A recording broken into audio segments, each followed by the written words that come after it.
Hey, this is Trader Travis coming live from Los Angeles, California. Yes, that's right. I am in LA. And that's the reason this video is a little bit later than usual. I fly out here once a month for a vesting class I take. And if you're wondering why someone with 20 plus years of experience and someone who just recently won the US Investing Championship will still be taking classes on a basic strategy like covered calls, because 80% of the class teaches covered call trading, which I'm very thorough in. I will explain that in a little bit, but this video is about 401ks. Someone recently asked me, do I have strategies for growing 401ks? Does Success Academy cover that? No, not really, because you're limited in what you can do with 401ks. There's not much you can do, but I'm going to use today's video. I'm going to go off camera. I'm just super tired. I know you don't want to look at my sleepy eyes for the whole training, so I'm going to go off camera, kind of talk about 401ks a tad bit. And if we have time, if it's not going to take too much time, I may drop in one of the bonus trainings inside of the Success Academy that talks about one of the 401k strategies I used to triple our 401k during the market crash of 2007 and 2009. So I hope you enjoy. So of course, one of the first things I can say is everything I'm sharing is for educational and informational purposes only. You are encouraged to seek qualified advice from a true professional. You know, one of those people with initials behind their name. But all jokes aside, everything I'm going to say is just my opinions. I don't want you to make decisions like my buddy made, and I've already got after him about this, and so I feel comfortable talking about him behind his back. But I largely think, one, I don't have any more 401ks. My wife has one. But I think they're largely ripoffs of most of them. I served on the board of trustees for the second largest employer here in town at that time, and I learned a lot about 401ks, the hidden fees they have, and things like that. We had a particularly decent 401k, but most people don't. As a matter of fact, in this class I'm in this weekend, this guy was talking about how his wife's 401k only earned about 3 or 4% in 2019. And that's in a year when the stock market went up 31%. And she was just like baffled as to why. And I was telling him, I'm like, that's actually not common. I said, they steal so much money from you in the way of hidden fees that you don't realize it. Because people see their 401k balances going up, but they don't realize that you're the one funding that growth because you're adding money to the account. That's why your 401k is growing. It's not really because of the investment performance.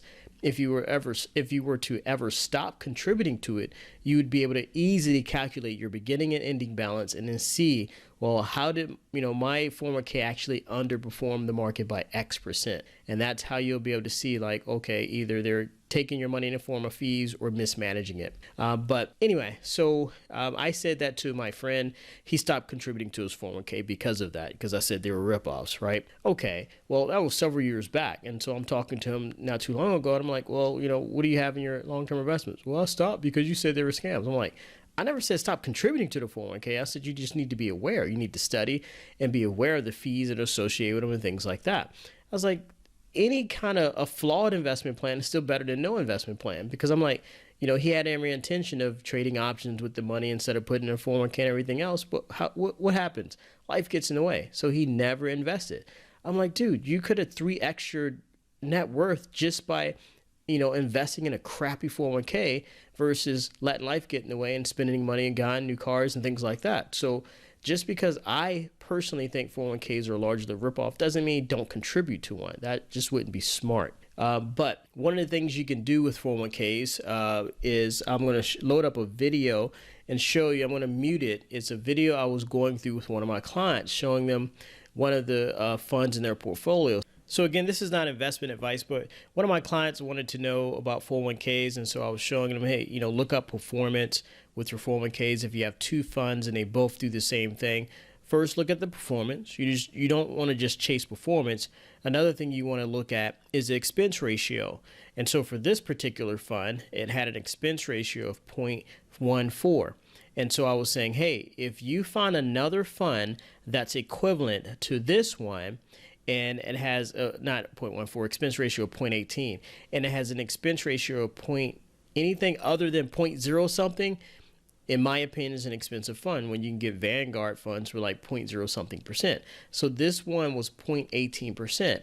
And so there was another fund in his 401k that was equivalent to this one, right? I think this was a bond fund we were looking at.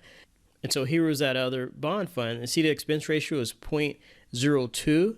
And so what I did then was, all right, let me walk you through a calculation. They were both equal bond funds, and the performance was about the same, but the expense ratios were way different, 0.18 versus 0.02. If you bring up a calculator, you see that you take 0.18 and divide it by the 0.03 here, you will see that that one fund was 6 times more expensive than the other one, right? They don't teach you how to think in percentages and things like this. So a lot of people struggle with this. They're like, oh, it's only 0.18%. No, think 6 times more expensive. So they're stealing your money with a fund that's 6 times more expensive. So this is what you have to do with your 401k. All right, other things you do, like my wife's 401k, we went through her funds. We picked, the fund that had a low expense ratio. That's pretty much, broad-based ETF. Index fund, actually.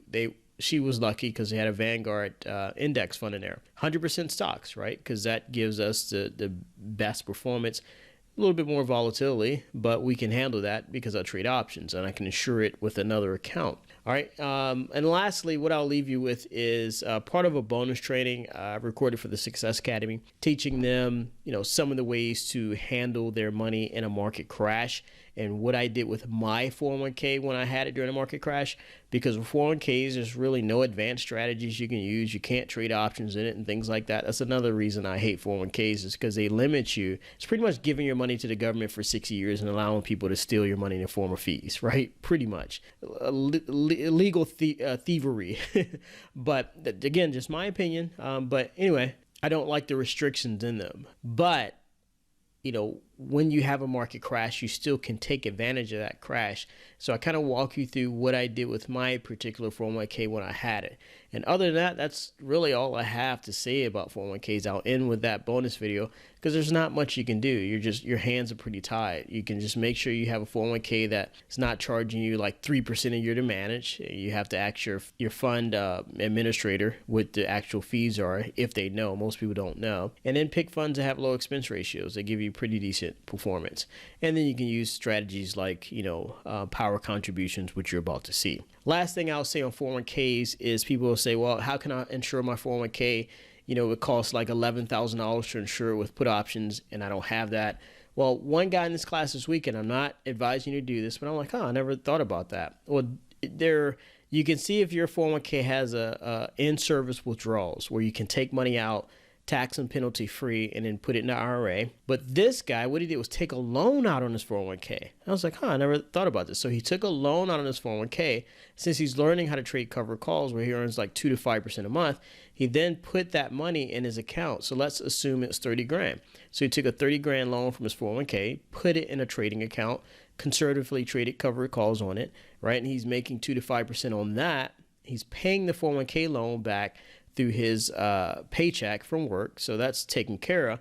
But now he found a way to finance his own account, to trade cover calls and build wealth that way. So I was like, that's another way that people could consider if you wanted to buy put options. Again, I'm not recommending you do this. Seek qualified advice. You are responsible for your own investment risk. But it's just a creative ways that you can move money around and out of your 401k. So just that alone, I said I would talk about, why I take a class. This video is probably already long enough, so I'll maybe save that for another video. But just that, just that one tip alone, right? Well, I'll just say it now. So I'm learning things, right? I'm a student in the market. Unless all of your friends are stock market multimillionaires, your thinking probably is going to be like mine. I have head trash, right? I wasn't born in a rich family. So my default thinking is to be cynical and to think like a poor person. And I really have to work at it. And when I don't meet with my mentors and I don't hang around people who think bigger than me, I notice I go right back to my old way of thinking. Your brain and your thoughts are like muscles. You have to keep working on them to get them strong. And when you don't work them out, they just go back to their default. My default is to think like a poor person. So I constantly have to be around rich people, people who think bigger, constantly educating myself, being a student. And then ideas come to me, different ways of building wealth comes to me. Because in the end, I realized that in order to become a better investor, I have to become a better person. It's not just about the strategies. So that's all I have for you. Let me load up this video and you take care, and I hope you enjoy. Parameters number 4 is buy managed secrets. This is how we tripled our mutual fund account using the market crash of 2007 and 2009. The summary here is what you wind up doing, and you can pause this later if you look at the replay and run these numbers. Ending balance 16,000, beginning balance 4 grand. Even if you back out my contributions, you'll see the return I think was close to 100%. What that is, what that parameter is during market crashes, what you wind up doing is this. Buy and hold tells you to invest the same dollar amount no matter what the stock is doing. When the stock is cheaper, you're investing $100 consistently, they say you buy 20 shares. You buy more shares when the stock is cheaper. That makes sense. It does actually work. I'm not saying buy and hold doesn't work. It just has some flaws that they don't tell you about. And one of the flaws is they don't show you how to prevent yourself from losing money. Okay? What the buy and manage secrets it shows you how to do is, well, if the stock market is falling in price, well, I'm going to keep throwing good money after the bad asset. So you kind of scale back, what you're investing. You don't invest the same dollar amount. You scale back. And then towards the end, what you do is do something called power contributions. You throw the money that you've been scaling back at the market when it's at its lowest. And what you wind up doing is lowering your cost basis and increasing your return on investment.